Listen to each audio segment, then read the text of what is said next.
Mdzina la Atate ndi la Mwana ndi la Mzimu Woyera. Amen. Ndakulandirani lero pano pa Tilankhule na Ambuye, pamene tikupitiriza kusinkhasinkha za Mulungu woyera. Kwa masiku atatu amene akubwerawa tisinkhasinkha za mafuta. Mafuta amene amadalitsidwa pa misa ija ya Krism. Poyamba tikuyamba za mafuta kapena ulendo wa Mkristo. Ulendo wa Mkristo umayamba ndi chani? Ulendo wa Mkristo umayamba ndi ubatizo. Ubatizo ndi umene umatilowetsa mu mbumba ya Mulungu, umatilowetsa mmoyo wa Mulungu. Ndipo ulendo umene wa ubatizo wa moyo wa Mulungu umatilowetsa kunena kuti ndikayamba ulendo wa ubatizo ndikumbukire zija zimene ndimalonjeza pa ubatizo wanga. Kodi mukana demoni inde tikukana, ndi ntchito zake zonse inde tikukana, ndi manyengo ake onse inde tikukana. Nanga mukumvera Mulungu Atate Amphamvu zonse inde tikumvera. Kodi mukumvera Ecclesia inde tikumvera. The journey ya ulendo wa Chikristo kwa ife Akatolika, chifukwa chonena kuti mpingo wathu Ecclesia Katolika is a sacramental church, kutanthauza kuti udamangidwa pa masakramenti. Sakramenti lililonse ndi khwerero la ku sakramenti lina. Chifukwa cha chimenechi ubatizo umatsekula chilichonse cha ine ngati Mkatolika, chilichonse cha ine ngati Mkristo. Choncho pa ulendo umene woti tilowe mmoyo wa Mulungu kumachitika zinthu zingapo zimene ndizifotokoze pokhudzana ndi zochitika za loweruka loyera. Ulendo umene kuma ndikuti umayamba ndi ubatizo. Koma kuti Mkristo aneke kuti wabatizika amadzozedwa ndi mafuta oyera, amadzozedwa ndi Krism, mafuta amene pophatikiza ndi madzi amene timatsiridwa kapena madzi amene timavikidwamo amatipatsa chidindo chosafafanizika choti ndife ake a Khristu. Mafuta amenewa amadalitsidwa liti? Amadalitsidwa ndi ndani? Mafuta atatu amenewa amadalitsidwa pa misa yotchedwa kuti Krism Mass. Misa yonseyo idatenga dzina la mafuta amenewa, Krism Mass. Ndipo Krism Mass kuno kwa Archdiocese ya Lilongwe imachitika lachiwiri. Koma lenda fotokoza atu lero lolemba nchilonga choti uyendewu tikuyende bwinobwino tiumvetse. Choncho pa Krism Mass imene machitika kuno ku Lilongwe lachiwiri loyera, Episkopi amasonkhana pamodzi ndi ansembe ake kudalitsa mafuta amene aja. Ndi mafuta amene aja akadalitsidwa ndi mafuta amene ansembe amagwiritsa ntchito kwa chaka chathunthu. Ndiye kuti kuyambira pa tsiku limene mafuta adalitsidwa tikatenga adzathanso ntchito pa tsiku linanso lachiwiri loyera chaka chamawa pamene mafuta ena anyuwani adzadalitsidwe. Tsono ndimafuna lero ndikambe za mafuta odzozera akatukumene. Tidani akale kunena kuti nyengo ya Lenti ndi ulendo umene zolinga zake ndi ziwiri. Cholinga choyamba kukonzekera kwa Akhristu kukabwereza malonjeza a ubatizo wawo.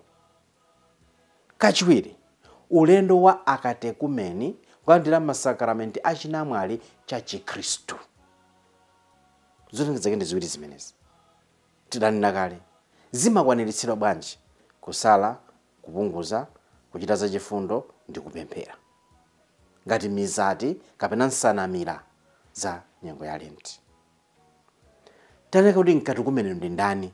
Mkatukumene ndi munthu amene ali pa ulendo wosintha, a journey of change and transformation. Ndi ulendo wa munthu amene akufuna kuphatana ndi Yesu Khristu mwapaderadera, afuna kulowa mmoyo wa Mulungu mwapaderadera, afuna kufanana ndi Yesu Khristu mwanjira yapadera. Amene ndi mkatukumene. Ndinafuna kukasawo pa programu ina kunena kuti ndi chifukwa chani timatenga zaka zonse tophunzitsa akatukumene. Kodi munthu sangangoloweza mapemphero, maphunziro zosiyanasiyana kumimaso kukhoza? Ndidanena kuti ulendo wa akatukumene ndi mwayi umene munthu amene akusiyanitsa zimene akukumana nazo pa ulendo wa Chikhristu ndi zimene anali kumbuyo kwa Chikhristu. Ine ngati kukhala mkatolika ndanena tsiku lija kuti it's a communion. A communion ndiye kuti ndi banja limodzi. Ndipo ngati banja limodzi lili ndi chikhulupiriro chimodzi, mpulumutsi mmodzi, sembe imodzi. Ndipo mkati kumene aliyense amene ali pa ulendo umenewu amakhala kuti akukalowa mmoyo umene wa Mulungu. Choncho mafuta amene amadalitsidwa awawa ndi episkopi pa tsiku limene la misa ya kudalitsa mafuta amalembedwa pa mkatukumeni pa nthawi imene walowa mu mkatukumeni. Nthawi imene walowa mu mkatukumeni muti njikodi. Tikumbukire ma stage au katukumeni. Stage yoyamba imene machira kuti evangelization and pre-catechumenate. Pre-catechumenate and evangelization. Ndiye kuti munthu wachofuna, wacholinga. Ndona zimene amachita akatolika zooneka zabwino. Nizingopita kuchali chikuni mzanga uja. Kapena ase tandipititsako kwanu ndikaona mmene mmachitira. Amabwera. Mupemphera naye abwerera. Mupemphera abwerera. Kena kamana kuti koma ine azimejeza ndisangalatsa ndipo ndifuna ndikhale mkatolika. Timakamuonetsa kumphakati. Mphakati umudziwe munthu uja. Kuchokera kumphakati amakaonetsedwa tsopano ku parish kupyolera mu mwambo umene umamulowetsa munthu mu katukumeniwo. Choncho pali mwambo umene imati registration komanso kuvomera Chikhristu koyamba yamati magogoda pa chitseko. Mwambo umene usuchitika nthawi ya Lentino mwambo umene umachitika koyambirira kweni munthu akangoyamba kumene wakati kumene. Gogoda mufuna chani, chipulumutso chimapatsani moyo wosatha, kena kwamalotsera ndi wansembe kulowa mu chalichi kuti tsopano iwe ndi mkatukumeni. Pambuyo pake ambokhala registered. Pamene mjetu tampanga register mulemba dzina pa nsembe ya misa ndiye kuti munthu wasanduka mkatukumeni. Ndipo nthawi imene ali mkatukumeni timapanga miyambo yosiyanasiyana kuphatikizapo miyambo yomudzodza mkatukumeni uja. Ndiye mafuta amene timagwiritsa ntchito pomudzodza mkatukumeniyo ndi amene wawo mafuta akatukumeni. Kumudzodza timamudzodza pati? Timamudzodza m'manja, timamudzodza m'mapazi, pachifuwa, ndi malo amene right of the catechumenate imanena.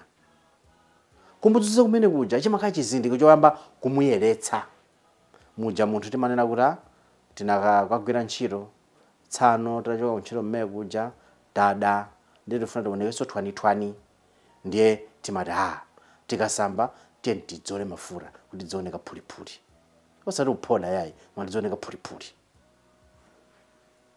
Mkatukumeni amadzone mafuta amene ngati chizindikiro. Pachisonera kuti pamakhalanso miyambo ina ngati kwauzira mpweya akatukumeni. Chizindikiro kuti kwapatsa Mzimu Woyera kuthamangitsa Satana moyo mwawo. Kena kuti makhano ndi miyambo yosiyanasiyana ngati mwambo chabe unkhala ndi mapemphero, kuwalalikira, kuwerenga mawu kuti azolowere moyo wa Chikhristu uja. Koma ngati mmene ndi timadzodza ngati chizindikiro choyamba kuwayeretsa kuti ambapo ulendo woyera wasanduka akhristu. Mafuta akatukumeni timadzodza akatukumeni. Ali dzina lawo labwino akatukumeni. Choncho ife akhristu paja ndanena kuti pa ulendo wa akatukumeni timenokhala mboni kuwathandiza akatukumeni aja kuti muzochita zawo zonse aoneke, azindikire, atsimikize, akwaniritse cholinga chimene akufuna choti iwowo afuna kukaphatana ndi Yesu Khristu kwathunthu. Inu akatukumeni tikukupemphererani kuti pa ulendo wanu wakhala Khristu mafuta amene tidakudzozani aja pa ukatukumeni wanu ngati chizindikiro chakuyeretsedwa aphule zabwino kumene mukulowa moyo wa Chikhristu muphatane kwenikweni ndi Yesu Khristuyo mpulumutsi wanu, muomboli wanu. M'dzina la Atate ndi la Mwana ndi la Mzimu Woyera. Amen.